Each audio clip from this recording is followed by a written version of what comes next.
Franck Bourgeois, vous êtes de Monnières. Effectivement. Tout à fait.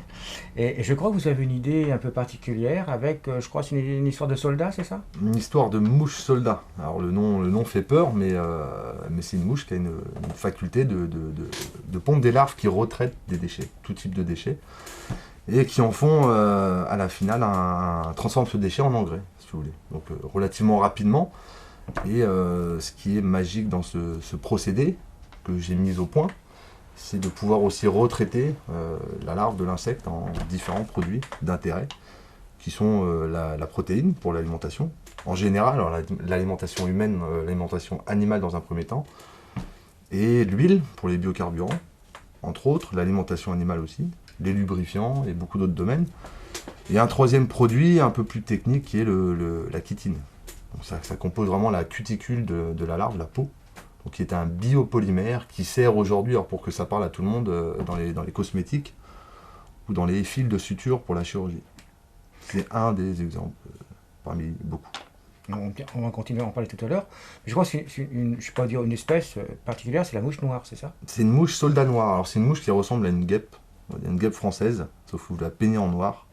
Vous lui enlevez le dard parce qu'elle ne pique pas, vous lui enlevez la bouche parce qu'elle ne mange pas.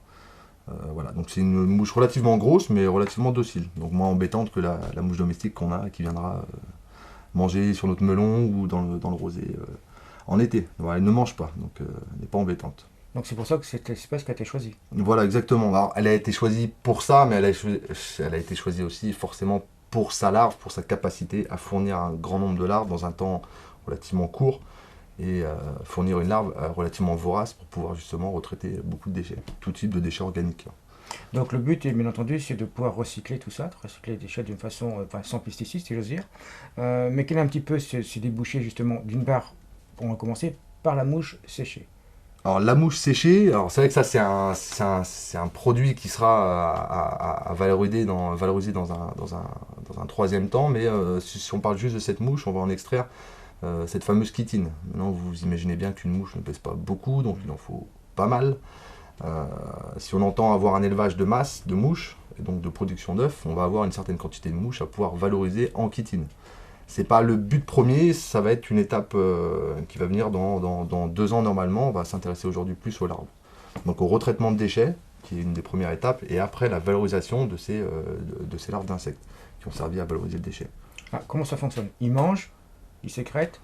Alors le cycle pour le vulgariser, on a une mouche qui va s'accoupler avec une autre mouche, donc mâle-femelle, on pond des œufs, ces œufs on les prend, on les incube, comme des enfants.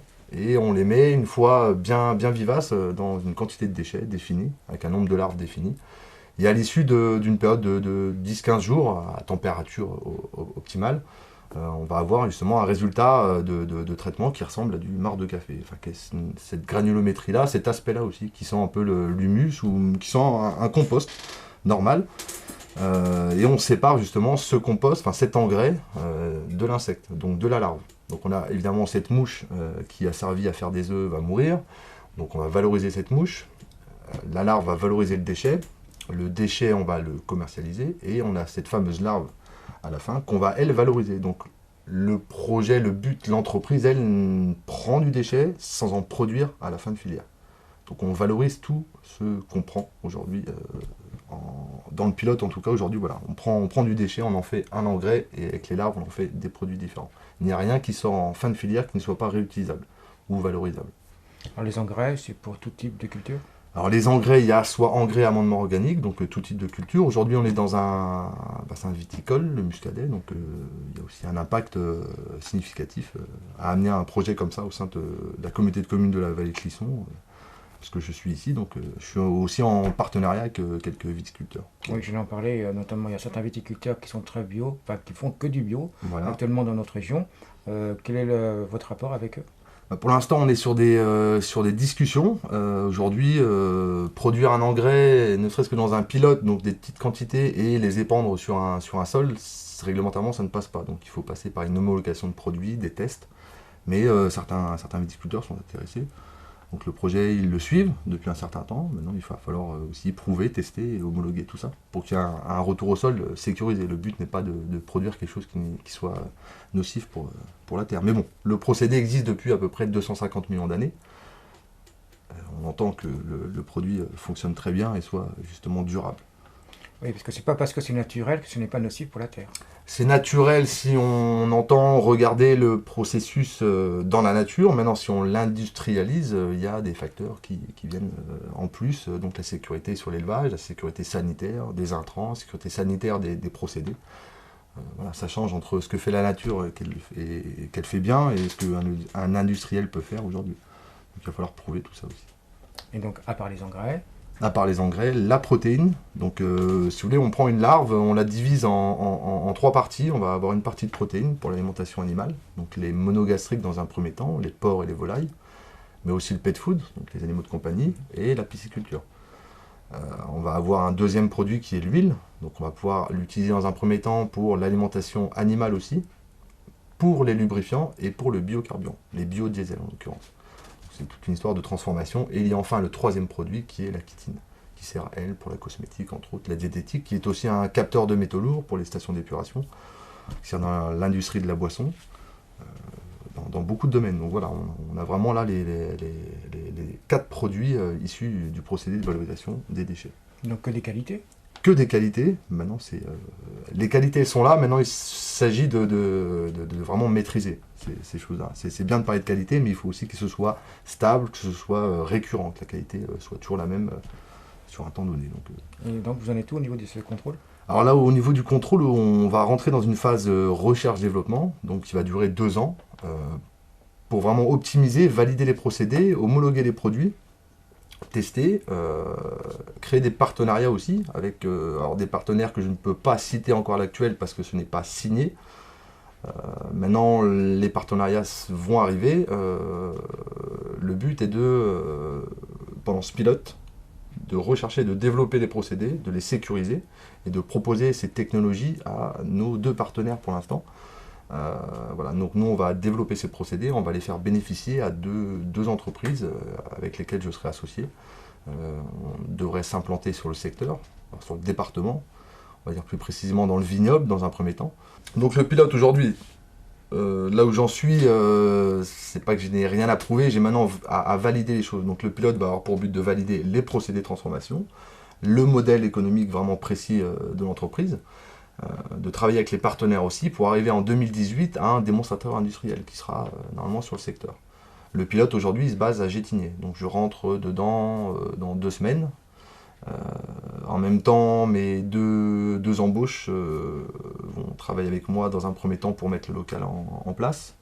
Et il y a un de mes salariés qui partira à l'école des mines de Nantes pour faire une première phase de recherche et développement, et un ingénieur qui restera avec moi, plus un stagiaire. Donc on a 2 embauches sur le début d'année, plus un stagiaire.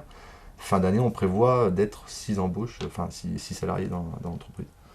À condition qu'au niveau administratif, ça suit aussi, quoi. Tout passe, donc dossier ICPE, on est sur une phase expérimentale, donc c'est un peu plus souple. Maintenant, il faut faire les choses vraiment bien pour pas avoir de soucis. Voilà. Bon, maintenant, la direction départementale de la protection des personnes est au courant du projet depuis un certain temps. M'a délivré une pseudo-autorisation de faire un pilote qui a été fait chez moi pendant 2 ans. Donc j'ai eu le temps d'expérimenter certaines choses. Maintenant, on va réitérer pour avoir cet agrément de start-up expérimentale. Start-up, bon, j'aime pas trop appeler ça comme ça, mais bon. Voilà, sur cette phase-là, on va avoir normalement on tend à avoir cet agrément pour pouvoir expérimenter tout ça et arriver vraiment avec une entreprise, en tout cas un pilote, un démonstrateur agréé par la direction départementale de la protection des personnes, pour pouvoir arriver sur le long terme derrière, dans un 3e temps, sur vraiment la construction d'usines avec les partenaires et pouvoir justement capter les déchets et des GMS et des collectivités sur la ville de Nantes et sur ses alentours. Compliqué pour avoir cet agrément? Compliqué, il faut montrer patte blanche, c'est là où les choses sont assez délicates à jouer, c'est qu'on va devoir vraiment se présenter comme un éleveur de masse sous référentiel qualité. Voilà, on peut se comparer à un éleveur de volaille ou un éleveur de porc. Voilà, quand on élève une mouche ou un porc, on a des petits risques. Quand on enlève des millions ou des milliards de mouches, en tout cas, on peut concevoir qu'il y ait des risques, des gros risques. Enfin, des gros risques, voilà, on ne va pas laisser échapper 1 milliard de mouches dans la nature, que ce soit des mouches domestiques natives d'ici ou des mouches soldats. Alors justement, pour éviter qu'ils s'échappent? Oh, c'est relativement simple. Il y a des Il y a des freins qu'on a levés depuis un certain temps. C'est assez mécanique hein, de confiner un élevage, d'avoir des protocoles pour y rentrer, pour intervenir. Sur l'aspect sanitaire aussi, on sécurise l'intérieur. Enfin, bon, c'est rien de bien méchant. Derrière, c'est plutôt les produits qu'on peut utiliser pour laver, par exemple, ces volières. Il va falloir avoir des produits qui ne font pas muter les mouches, par exemple, mais que ce soit pour un porc ou pour une volaille, c'est exactement les mêmes problèmes. Maintenant, on découvre tout ça. Je suppose que pour tout ça, il faut un petit peu d'argent. Exactement. Donc je crois qu'il y a notamment une possibilité avec un concours, c'est ça? Voilà. Alors, il y a plusieurs modes de financement. Aujourd'hui, on a besoin d'une certaine somme pour cette année. Les sommes sont prévues. J'ai réussi à prévoir les sommes sur les trois prochaines années. Maintenant, je participe à un concours, entre autres, qui s'appelle Aviva, la fabrique. Donc, il y a à peu près 1000 projets. Le but est de voter pour le projet qui vous plaît sur le site. Alors, vous avez le droit à 10 votes. Vous pouvez mettre 10 votes sur un projet ou un vote sur 10 projets ou autre. Et le but, c'est de voter, donc c'est gratuit. C'est 2-3 minutes de temps, perdu ou pas, et pour un coup de pouce, voilà, qui est de 2000 € dans la première phase. Et si on arrive à la deuxième et dernière phase, moi j'ai demandé 50 000 €, ce qui est à peu près un huitième de la somme dont j'ai besoin pour cette année. Et tout le monde peut voter? Tout le monde peut voter, il suffit d'avoir une adresse mail, et puis de s'inscrire, de valider l'adresse mail sur votre messagerie, de retourner sur le site Aviva et de choisir le projet. Alors il y en a 1053 je crois. Donc il faut inviter nos internautes à aller voter pour vous. Exactement, vous avez 10 votes potentiels à me donner ou à donner aussi à d'autres.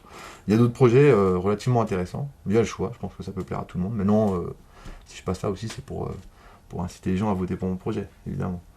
Bon, dans la région, je crois que nous sommes un petit peu tous anti-pesticides, donc vous devriez avoir une bonne remontée là dans les sondages. Là. Normalement, Hein? oui. Encore une fois, tout reste à prouver, mais bon, voilà, il y a vraiment un intérêt local aussi hein, au projet. Donc j'invite tout le monde à voter pour ce projet Green Soldier. Donc le développement dans l'avenir proche? Plusieurs étapes, comme je viens de vous dire, il y a deux ans de recherche-développement. Voilà, on va vraiment valider les procédés, homologuer les produits, sécuriser l'élevage. Le démonstrateur en 2018, pour vraiment prouver, voilà, développer un chiffre d'affaires aussi, un premier chiffre d'affaires, parce qu'à un moment, il faut développer du chiffre d'affaires, hein, c'est assez important, il ne faut pas l'oublier.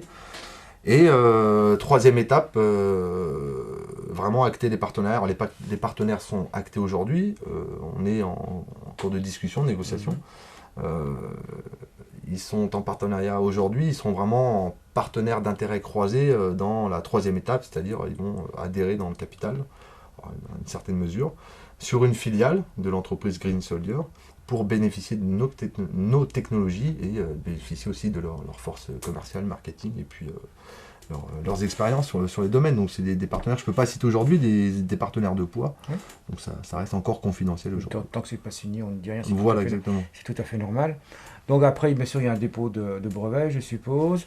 Là, tout bien gardé pour vous. Voilà, c'est ça. Alors, il y a des enveloppes solo qui ont été déposées sur des technologies qui ont été développées au sein de mon pilote pendant ces 2 années. Maintenant, ça ne reste que des enveloppes solo. Ça me permet de pouvoir utiliser cette technologie si elle a été brevetée par une autre entreprise. Maintenant, le budget propriété industrielle est relativement lourd sur les 3 prochaines années. Ça représente entre 10 et 15 jusqu'à 20 000, 25 000 sur les différents paliers sur les 3 ans. Alors c'est au bas mot aujourd'hui, hein, parce que il y a des recherches d'antériorité, ça aussi ça a un coût. C'est relativement compliqué cet aspect propriété industrielle. Il y a des brevets qui sont pour la communication, il y a des brevets qui sont vraiment intéressants, et il y a des fois aussi des choses qu'on n'a pas à breveter, ce qu'on garde au secret. C'est une histoire de stratégie aussi. Bon, tout ça coûte de l'argent évidemment. Je dirais, on va rester sur l'État français. 100% français. Peut-être après, je dirais dans l'international, mais... Il y a des options internationales, il y a un marché, là on est dans le monde des tonneux, on parle vraiment de tonnes de protéines, de tonnes d'huile, de tonnes de déchets valorisés, retraités. On est sur l'alimentation animale, on connaît la problématique qu'il va y avoir sur les prochaines décennies. La production devrait, si on entend nourrir tout le monde, doubler d'ici 2050. Ça fait à peu près 110 milliards d'animaux à nourrir en 2050, animaux d'élevage, entre autres. Alors je ne parle pas du pet food en plus, et puis du reste. Donc on a un réel intérêt, mais aujourd'hui le but est de vraiment 100% français. De toute façon, l'idée aujourd'hui elle est française. D'autres pays sont sur les mêmes thématiques aussi, ont des projets du même type. Maintenant, 100% français. Les têtes bien faites sont françaises, l'entreprise est française, technologie française, partenaire français. Donc c'est vrai. Est-ce qu'on connaît la qualité nutritive des protéines pour les animaux?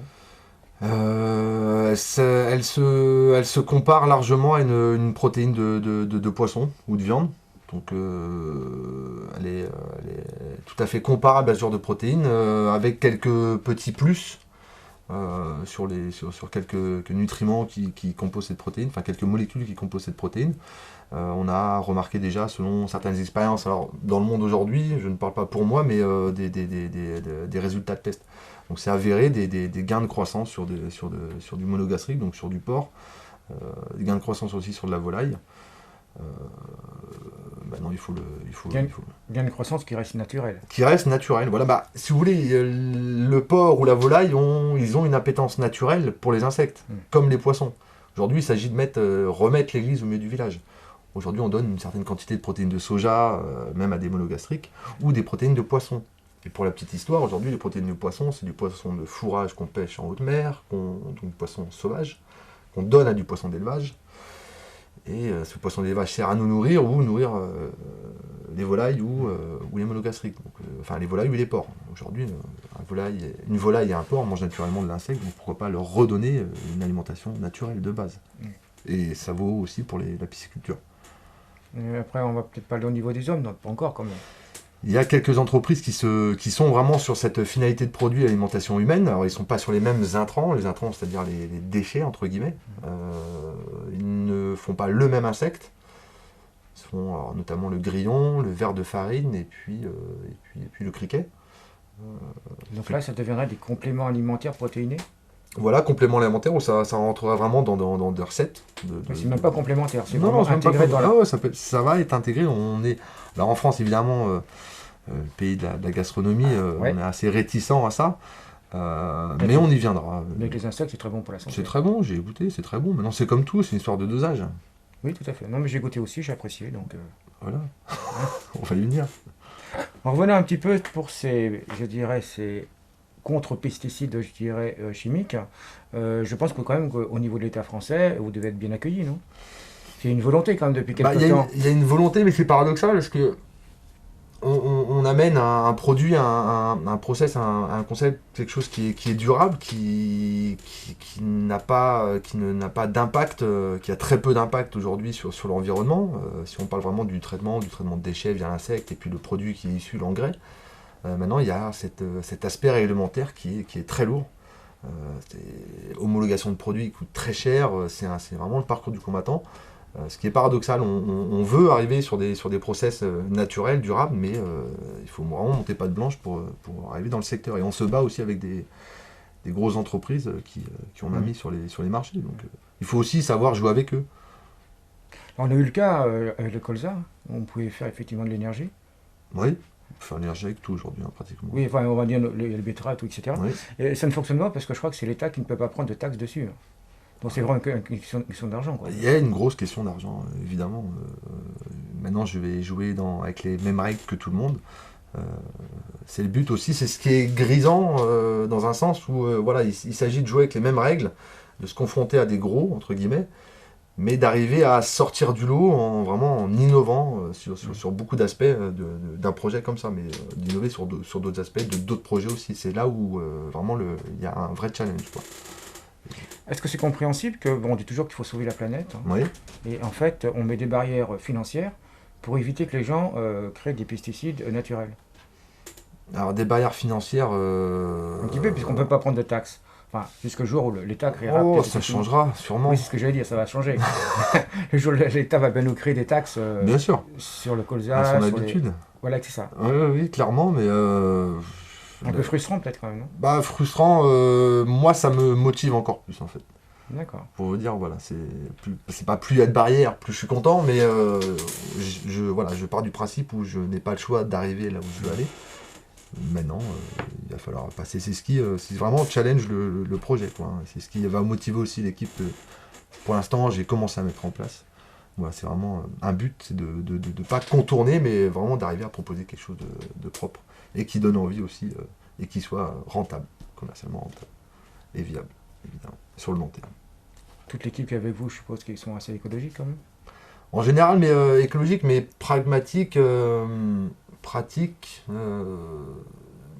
Il y a le côté durable, mais il faut le mettre en relation avec le côté économique des choses. On a besoin d'embaucher des gens, on a besoin de rendre les procédés rentables pour pouvoir optimiser, pour avoir créé une espèce de dynamique autour de ce genre de projet, pour faire vivre et pour faire tourner, circuler l'argent, créer de nouveaux métiers, innover pour pouvoir proposer d'autres choses vis-à-vis de ces insectes ou d'autres procédés vis-à-vis des déchets. Donc il y a un réel impact, enfin il y a beaucoup d'impact, mais il y a un réel impact sociétal aussi sur ce genre de projet. C'est ce qui fait aussi la beauté des choses, entre guillemets. Est-ce qu'on pourra, je dirais, recycler tous les déchets quelconques, ou c'est que végétaux, ou est-ce qu'après il y a d'autres possibilités? Alors aujourd'hui, si je parle sans la réglementation, aujourd'hui, cette larve peut retraiter donc du déchet organique végétal, des ovoproduits, donc tout ce qui est à base d'œufs, tout ce qui est issu de l'œuf. On peut retraiter des laitages, on peut retraiter des produits carnés, donc on peut retraiter des déchets d'abattage aussi, du sang, on peut retraiter des fumiers.